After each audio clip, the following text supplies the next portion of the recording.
Good morning, আশা করি সবাই ভালো আছো। আজকে আমি সকাল সকাল ঘুম থেকে উঠে হাঁটতে বের হয়েছিলাম।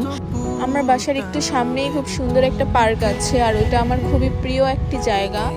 আমি যখনই সময় পাই আর কি এখানে আসি, আমার অনেক ভাল লাগে।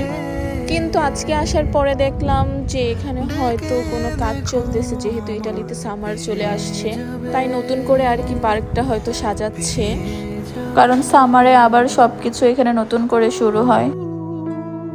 আজকে পার্কটা পুরোটা ঘুরে দেখতে পারলাম না, তাই এখানে একটু বসে দোলনা খেলবো কিছুক্ষণ, তারপরে বাসায় চলে যাব।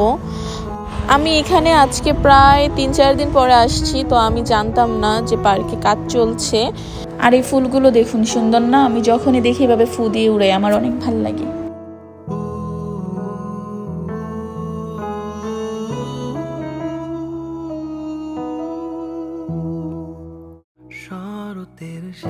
এই তো বাসায় চলে আসছি, অনেকগুলো পানি খেয়েছি কারণ আমার অনেক পানির পিপাসা পেয়েছিল, কারণ যেহেতু অনেকক্ষণ হেঁটেছি। এই তো এখানে আমি আমার সকালের নাস্তা বানাচ্ছিলাম, এখন নাস্তা করব, তারপর কিছুক্ষণ রেস্ট নিব।